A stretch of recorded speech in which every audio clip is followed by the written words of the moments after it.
Bonjour et bienvenue dans cette nouvelle vidéo de Droma Economy. Aujourd'hui, nous allons voir pourquoi vous n'éviterez pas la crise de 2021. Vous pensiez que 2020 avait été une mauvaise année? Eh bien finalement, pas tant que ça. 2020 a même été plutôt une bonne année sur le plan économique.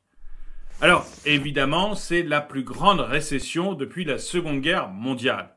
On sera entre moins 10 et moins 11% de PIB pour la France. Et il faut savoir que, par exemple, en 2009, au plus fort de la crise des subprimes, on n'avait eu que moins 2,9%. Et ce qui est vrai en France est vrai un peu partout. En Europe, on sera à moins 8,3% selon le FMI. Et sur l'ensemble du monde, on devrait être à moins 4,4% selon le FMI, alors qu'en 2009, on avait été à moins 0,1%.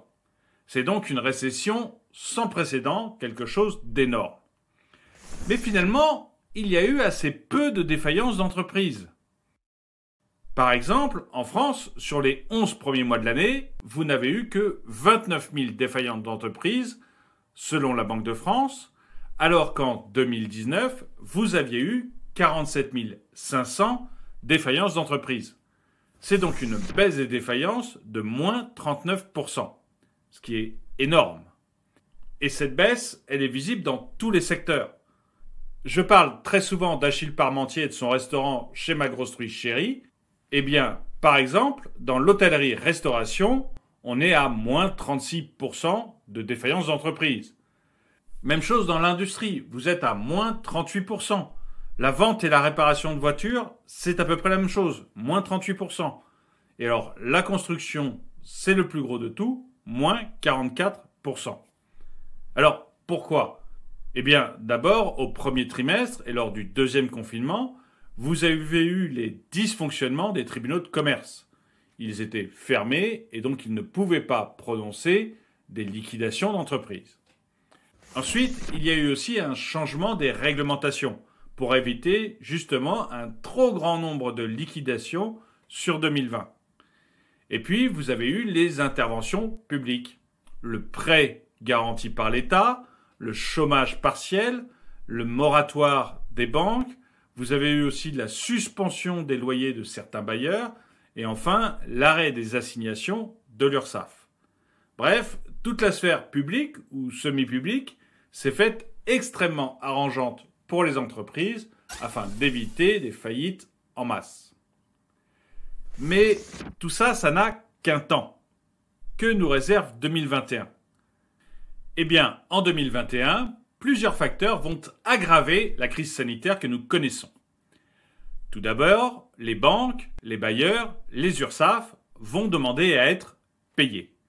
Et Achille Parmentier va non seulement devoir leur payer ce qu'il leur doit en 2021, mais également le rattrapage de l'année 2020. Ça va faire double dose de charges. Et les entreprises qui devaient faire faillite vont le faire. Surtout les entreprises zombies.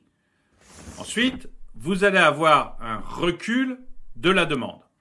Pourquoi une chute de la demande? Eh bien, pour deux raisons. Tout d'abord, les consommateurs, comme vous et moi, vont être poussés à la précaution. On n'a pas envie de faire des dépenses exceptionnelles en ce moment parce que l'on sait qu'une crise arrive et parce que l'on sait que nos impôts vont augmenter dans le futur. Ensuite, il va y avoir une baisse de l'investissement des entreprises.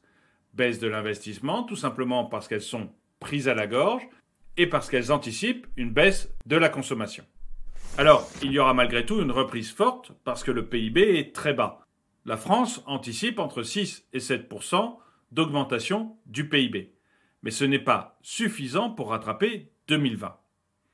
Et puis, vous avez des entreprises qui, pour survivre, ont souscrit le PGE, le prêt garanti par l'État. Et elles se sont largement endettées. Bref, l'hécatombe est inévitable. Et il va y avoir une explosion du chômage en 2021 et 2022. La Banque de France, par exemple, table sur un chômage à 11% à la fin de l'année 2021. Et vous, comment anticipez-vous l'année 2021, voire l'année 2022? Pensez-vous qu'on va avoir une catastrophe encore plus importante qu'en 2020 Ou êtes-vous résolument optimiste et voyez-vous une fin de la crise? Merci d'avoir regardé cette vidéo, mettez-lui un pouce vers le haut, commentez-la, partagez-la. Merci à tous ceux qui m'aident sur Tipeee et je vous dis à très bientôt.